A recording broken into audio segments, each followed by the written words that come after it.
ಎಲ್ಲಿದ್ದೀಯಪ್ಪ ಪ್ರಜ್ವಲ್? ಸುದ್ದಿಗೆ ಸ್ವಾಗತ. ನಾನು ದೀಕ್ಷಾ ಬಂಗೇರ.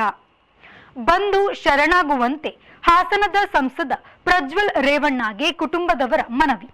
ಚಿಕ್ಕಪ್ಪ ಮಾಜಿ ಮುಖ್ಯಮಂತ್ರಿ ಎಚ್.ಡಿ. ಕುಮಾರಸ್ವಾಮಿಯವರು ಬಂದು ಶರಣಾಗು, ವಿಚಾರಣೆ ಎದುರಿಸು ಎಂದು ಹೇಳಿದ್ದಾಯಿತು. ಎಲ್ಲಿದ್ದೀಯಪ್ಪ ಪ್ರಜ್ವಲ್ ಎಂದು ಸುದ್ದಿ ಮಾಧ್ಯಮಗಳು ತೋರಿಸುತ್ತಲೇ ಇದೆ. ಈಗ ಮಾಜಿ ಪ್ರಧಾನಿ ದೇವೇಗೌಡರ ಸರದಿ.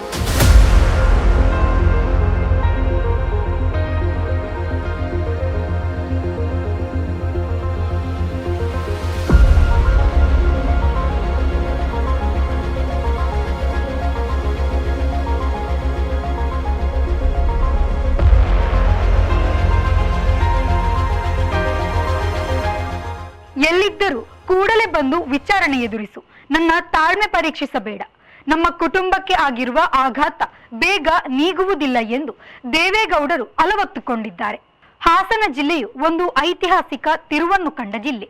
ಹೊಯ್ಸಳ ದೊರೆ ಜೈನ ಬಿಟ್ಟಿದೇವನಿಗೆ ಲಕ್ಷ್ಮಿ ಎಂಬ ಬ್ರಾಹ್ಮಣ ಹೆಣ್ಣನ್ನು ರಾಮಾನುಜಾಚಾರ್ಯರ ಕಡೆಯವರು ಉಪಾಯದಿಂದ ಗಂಟು ಹಾಕಿದರು. ತತ್ಪರಿಣಾಮವಾಗಿ ಬಿಟ್ಟಿದೇವನು ವಿಷ್ಣುವರ್ಧನ ಎಂದು ಹಿಂದೂ ಧರ್ಮಕ್ಕೆ ಮತಾಂತರಗೊಂಡ.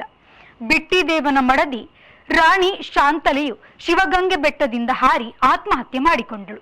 ಅನಂತರದ್ದು ಈ ಜಿಲ್ಲೆಯಲ್ಲಿ ಒಂದು ಪಾಳೆಯಗಾರ ವರ್ಗದ ಮೇಲ್ಮೆ, ಇತರರದ್ದು ಗೇಯ್ಮೆ. ಚುನಾವಣೆ ಎಂದಾಗ ಹರದನಹಳ್ಳಿ ದೊಡ್ಡೇಗೌಡ ದೇವೇಗೌಡರು ಸ್ವಲ್ಪ ಪಾಳೆಗಾರಿಕೆ ತೋರಿದರು. ರಾಜಕೀಯವಾಗಿ ಅವರು ತಮ್ಮ ರಾಜಕೀಯಕ್ಕಾಗಿ ಎಲ್ಲರ ಜೊತೆಗೆ ಹೊಂದಿಕೊಂಡು ಹೋದವರು. ಈ ವಿಷಯದಲ್ಲಿ ಮಕ್ಕಳು ಹಿಂದೆ, ಮೊಮ್ಮಗ ಇನ್ನೂ ಹಿಂದೆ ಎನ್ನುವುದು ಈಗ ಸ್ಪಷ್ಟವಿದೆ. ಹಾಸನ ಜಿಲ್ಲೆಯು ಕಳೆದ 2 ದಶಕಗಳಿಂದ ಜೆಡಿಎಸ್ ಮಯ. ಅದಕ್ಕೆ ಹಿಂದುತ್ವದ ಬಿಜೆಪಿ ಜೊತೆಗೆ ಮದುವೆ ಮತ್ತು ಮತಾಂತರ ಎರಡೂ ಆಯಿತು. ಈಗ ಅದು ಜೆಡಿಎಸ್ ರಾಜಕೀಯದ ಆತ್ಮಹತ್ಯೆಯ ಹಂತಕ್ಕೆ ಎಳೆಯಲೂಬಹುದು. ಹಾಸನ ಲೋಕಸಭಾ ಚುನಾವಣೆಯ ಮತದಾನ ಮುಗಿದ ಬೆನ್ನಿಗೆ ಪೆನ್ಡ್ರೈವ್ ಹಗರಣ ಹೊರಬಿದ್ದುದು. ಈ ಒಂದೇ ಸಾಕ್ಷ್ಯವು ಬಿಜೆಪಿಯತ್ತ ಈ ಹಗರಣದ ನೆರಳು ಬೀಳಿಸುತ್ತದೆ. ನೀರವ್ ಮೋದಿ, ಮೆಹುಲ್ ಚೋಕ್ಸಿ ಮೊದಲಾದ 1 ಡಜನ್ ಜನರು ದೇಶವನ್ನು ವಂಚಿಸಿ ಗುಜರಾತ್ನಿಂದ ನಾಪತ್ತೆಯಾದವರು. ಪ್ರಜ್ವಲ್ ರೇವಣ್ಣ ಕೂಡ ಅದೇ ಮಾದರಿಯಲ್ಲಿ ಪರಾರಿಯಾಗಿದ್ದಾರೆ. ಪ್ರಜ್ವಲ್ ರೇವಣ್ಣ ಪರಾರಿಯು ಅವರು ತಪ್ಪಿತಸ್ಥರು ಎಂಬ ಆರೋಪವನ್ನು ಬಲಪಡಿಸುವಂತಿದೆ. ರಾಜಕೀಯದಲ್ಲಿ ನಾನಾ ಪೂರೈಕೆದಾರರ ಒಂದು ವರ್ಗವಿದೆ. ಅದು ಸದಾ ಏನಾದರೂ ಒಂದು ಕಿತಾಪತಿ ಮಾಡುತ್ತಿರುತ್ತದೆ. ಆ ಕಿತಾಪತಿದಾರರ ಮುಂದೆ ಇನ್ನೊಂದು ಕಿತಾಪತಿಯ ಗುಂಪು ಕಣ್ಬಿಟ್ಟಿರುತ್ತದೆ. ಇದರ ಫಲಗಳು ಕೆಲವೊಮ್ಮೆ ದಾರುಣವಾಗಿರುತ್ತದೆ. ಅದು ಪ್ರಜ್ವಲ್ ಕಾರಣದಿಂದ ದೇವೇಗೌಡರ ಕುಟುಂಬಕ್ಕೆ ಬಡಿದಿದೆ. ದೇವೇಗೌಡರು ಹೊಳೆನರಸೀಪುರದಿಂದ ಮೊದಲು ಗೆದ್ದುದು ಪಕ್ಷೇತರರಾಗಿ. ಆಗ ಆ ಕಾಲದ ಕಾಂಗ್ರೆಸ್ ಟಿಕೆಟ್ ಕೊಡಲಿಲ್ಲ ಎಂದು ತೊಡೆತಟ್ಟಿ ತಮ್ಮ ಪಾಳೆಗಾರಿಕೆಯನ್ನು ಸ್ವಲ್ಪ ತೋರಿಸಿ ಗೆದ್ದಿದ್ದರು. ಹಳೆಯ ಕಾಂಗ್ರೆಸ್ ಮುಂದೆ ಜನತಾ ಆಯಿತು.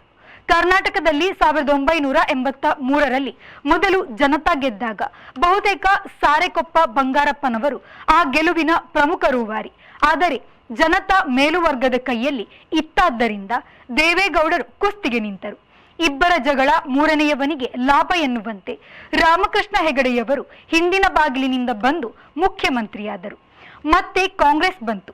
1994ರಲ್ಲಿ ಮತ್ತೊಮ್ಮೆ ಜನತಾ ಗೆದ್ದಿತ್ತು. ಈ ಬಾರಿಯೂ ರಾಮಕೃಷ್ಣ ಹೆಗಡೆ ಹಿಂದಿನಿಂದ ಇಣುಕಿದರು. ಅಷ್ಟೇ, ದೇವೇಗೌಡರ ಹಾಸನದ ಪಾಳೆಗಾರರ ಗುಂಪು ಚಪ್ಪಲಿ ಎತ್ತಿ ಮುನ್ನುಗ್ಗಿದಾಗ ರಾಮಕೃಷ್ಣ ಹೆಗಡೆ ಸ್ಥಳದಿಂದ ಪರಾರಿಯಾಗಿದ್ದರು. ಅದು ಅನಂತರದ ದಿನಗಳಲ್ಲಿ ಜಾತ್ಯತೀತ ಜನತಾದಳಕ್ಕೆ ಮೂಲ.